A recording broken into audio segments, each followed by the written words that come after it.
Welcome to DB Golf Channel. I'm Daniel, the cameraman for this channel. And I'm Billy, your golf instructor.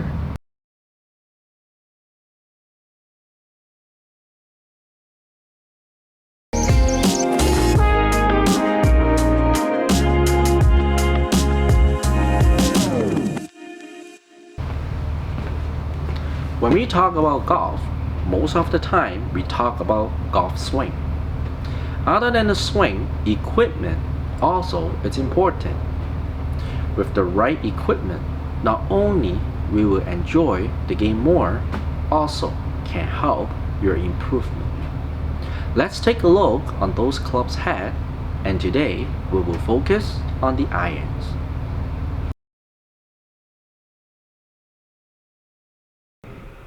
Here is 3 different sizes of the club head.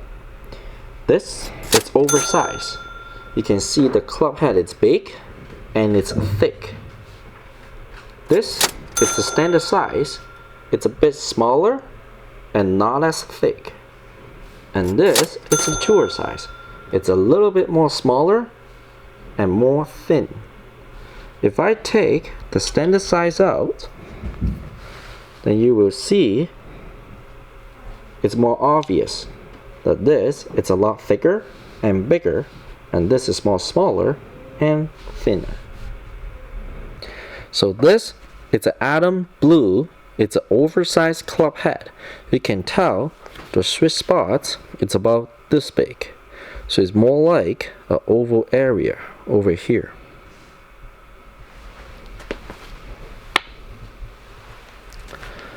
This is a Callaway X-Forge. It's a standard size, so you can tell the sweet spot is more like just in the middle. It's about my thumb size.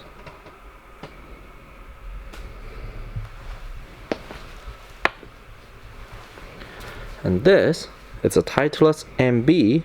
You can tell the sweet spot is more like just a bigger dot over here.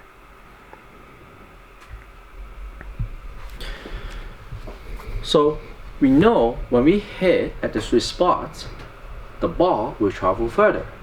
And when we hit at the sweet spot, it will give us a feeling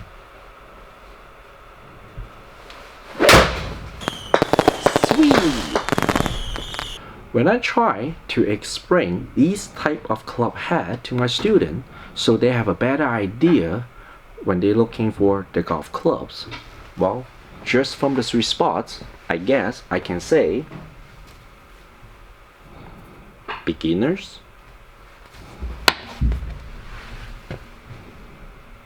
intermediate,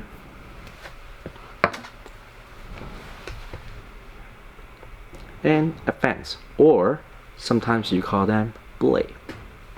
So if we search online, you will search for the spec, you will see there may be loft, lie angle, offset, and swing weight. And let us talk about the loft.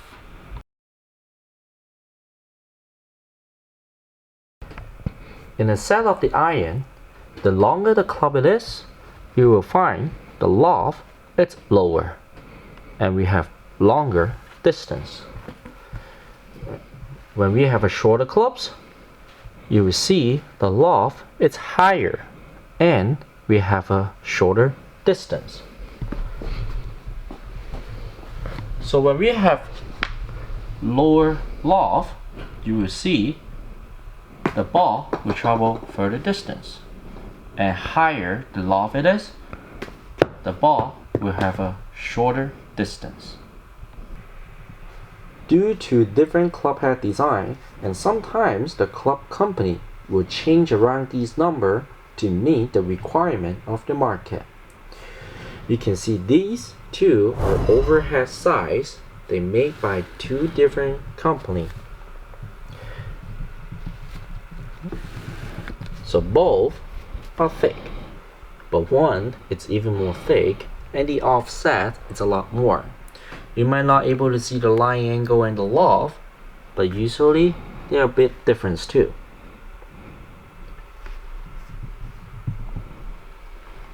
These two are the standard club head size. Same thing, they're made by two different companies. And usually the club head size is about the same, but you can tell the offset, one it's a bit more and this one it's a lot less. It's close to a tour club head. Same thing, the lie angle you might not be able to see in the Loft, but usually the lie angle and the Loft they're about the same. And these are the tour head size, and you can see they're made by two different companies. So even though both are blade, but one has slightly more offset, not much, and the other one you can tell have a lot less. Same thing, the lie angle and the Loft usually they are slightly different. So even though they are the same category, but due to the different design of the golf clubs, number are different. Let me assume these numbers to you. For the beginner's club, 7 irons, usually there's around the 30-degree loft to 32-degree loft. Intermediate golf clubs, standard club head size, 7 iron, usually they're 34 to 35-degree loft. Advanced clubs, or we call them blade, 7 iron is 34 to 36-degree loft. So just from the loft, I guess we can say, hey, the beginner's clubs will allow the player to hit further. But how much further? I don't know. I just know my 6 iron is 30-degree loft. You can tell from your eyes, it's the offsets.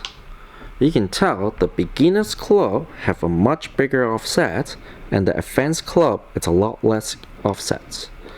So the offsets have two functions, well, majorly two functions. One, it's more like a helping on your slice, and the other one, it's because it make the club head here go a little bit further back from the club, so the center of gravity is a little bit more behind. It will help the golfer to send the ball up in the air.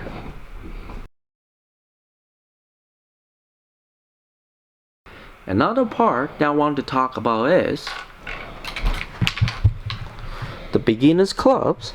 They are made with cast, means it's a hot metal. They pour it into an object to make that shape up. Intermediate and advanced clubs, they are forged clubs. They have a metal and make this shape out from that metal. With cast, you only see that you have some scratch on it. But because forged clubs, they're soft metal, and we put the club in a golf bag and we're driving in our car, they might be hitting each other, so you might see there's some dent on it. And when we look at the design, usually the beginner's clubs and intermediate club, they're cavity back. You can tell by the design. And they want sometimes to put something inside here to absorb that vibrations. And with muscle back, they might be, but usually they don't, to do anything to absorb that vibrations.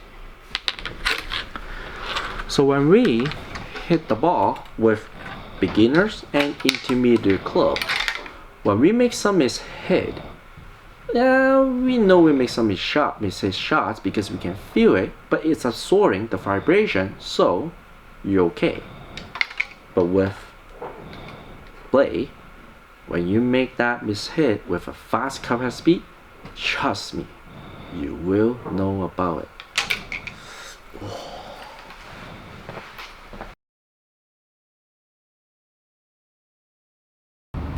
A golfer will make all different type of mistakes and think about these combinations.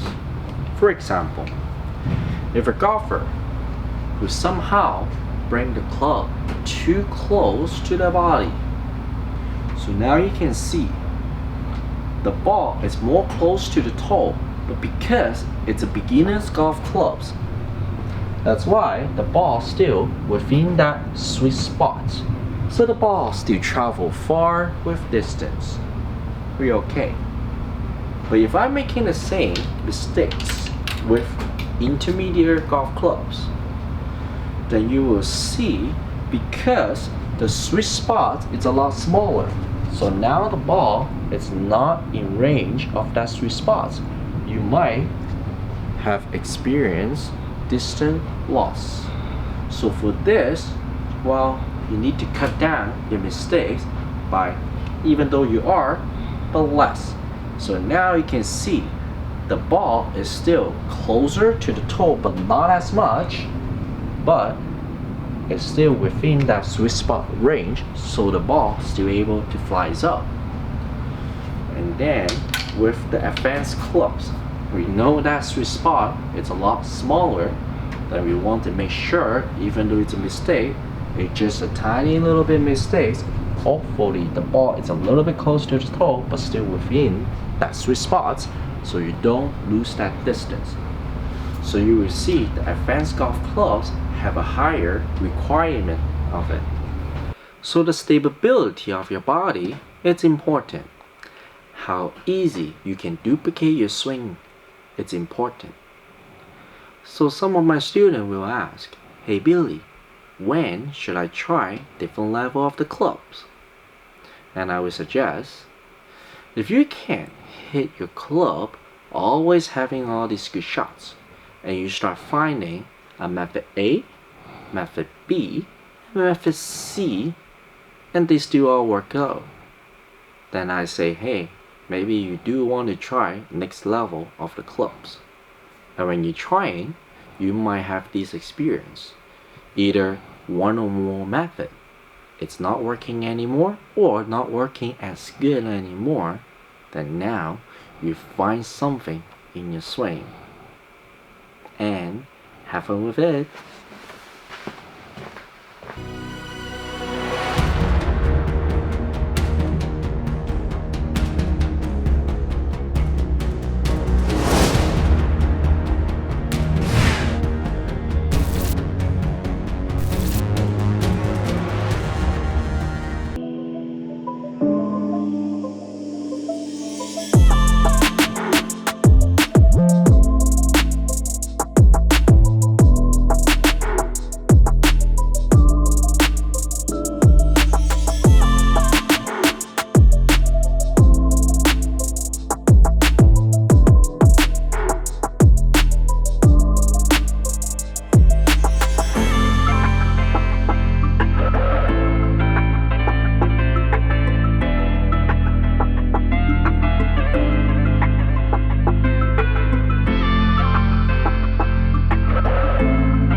Let's look at the data. My first 3 shots, it's Adam Blue 7-iron, 31.5 degree loft. You can see the carry, it's an average 170 yard. My second set of 3 shots, it's Callaway X-Forge 7-iron, 34 degree loft, an average 160 yard. And my third set of shots are Mizuno MP5 7-iron, 34-degree loft, an average 162 yards. So some of my students ask me, so looks like the beginner's golf clubs will help us hit further. So what kind of a club do I use? My answer? I'm using advanced golf clubs. I did try to go back to intermediate golf clubs, but after 3 months, I regret and I quickly go back and buy another set of advanced golf clubs. Why? Well, stay tuned at DB Golf Channel.